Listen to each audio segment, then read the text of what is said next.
दोस्तों, क्या आप जानते हैं जब सीता माता गर्भवती अवस्था में थी तो उस दौरान श्री राम उनके साथ क्यों नहीं थे। दोस्तों, इस कहानी को पूरा जरूर सुने और वीडियो को लाइक और चैनल को सब्सक्राइब जरूर करना। चलिए जानते हैं। दोस्तों, एक बार सीता माता जी अपनी सहेलियों के साथ जनक जी के महल के बगीचे में मनोरंजन के लिए गई। वहाँ पर एक वृक्ष पर उन्होंने तोते के एक जोड़े को देखा। दोनों आपस में बात कर रहे थे।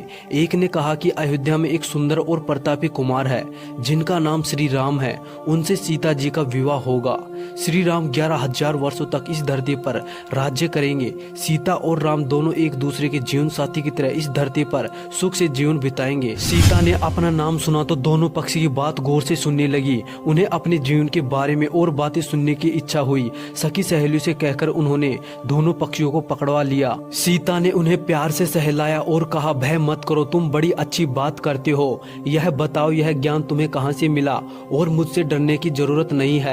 दोनों का डर समाप्त हुआ। वह समझ गए कि वह स्वयं सीता है। दोनों ने बताया कि वाल्मीकि नाम के एक महर्षि है, वे उनके आश्रम में ही रहते हैं। वाल्मीकि रोज श्री राम और सीता के जीवन की चर्चा करते हैं। उन्होंने वही ये सब सुना जो अब सब कंठस्थ हो गया है। सीता ने और पूछा तो तोते ने कहा, दशरथ पुत्र श्री राम शिव का धनुष भंग करेंगे और सीता उन्हें पति के रूप में स्वीकार करेगी। तीनों लोकों में यह अद्भुत जोड़ी बनेगी। सीता पूछती जाती और तोता उसका उत्तर देते जाता। दोनों थक गए। उन्होंने सीता से कहा, यह कथा बहुत विस्तृत है, कई माह लगेंगे सुनाने में। दोनों उड़ने को तैयार हुए। यह देख सीता ने कहा, तुमने मेरे भावी पति के बारे में बताया है, उनके बारे में बड़ी जिज्ञासा हुई है। जब तक श्री राम आकर मेरा वर्ण नहीं करते तब तक मेरे महल में तुम आराम से रहकर सुख भोगो। तोती ने कहा, हम देवी वन के प्राणी हैं, पेड़ों पर रहते हैं, सर्वत्र विचरण करते हैं। मैं गर्भवती हूँ, मुझे घोंसले में जाकर अपने बच्चों को जन्म देना है। सीता जी नहीं मानी।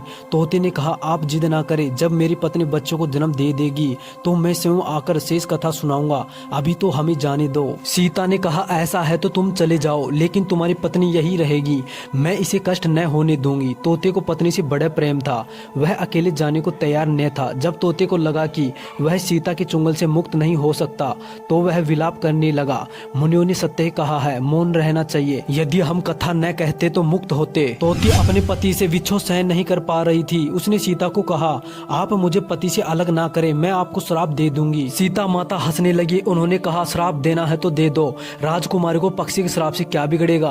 तोती ने श्राप दिया कि एक गर्भवती को जिस तरह तुम उसके पति से दूर कर रही हो, उसी तरह तुम जब गर्भवती रहोगी तो तुम्हें पति का विच्छोह सहना पड़ेगा। श्राप देकर तोती ने प्राण त्याग दिए। पत्नी को मरता देख तोता क्रोध में बोला, अपने पत्नी के वचन को सत्य करने के लिए मैं ईश्वर को प्रसन्न कर श्री राम के नगर में जन्म लूंगा और अपनी पत्नी का श्राप सत्य करने में माध्यम बनूंगा। वही तोता बाद में अयोध्या का धोबी बना, जिसने झूठा लांछन लगाकर श्री राम को इस बात के लिए विवश किया कि वह सीता को अपने महल से निष्कासित कर दे। दोस्तों, यह जानकारी अच्छी लगी है तो प्लीज वीडियो को लाइक और चैनल को सब्सक्राइब जरूर करें और बेल आइकन को प्रेस करें ताकि आने वाली वीडियो का नोटिफिकेशन मिल जाए।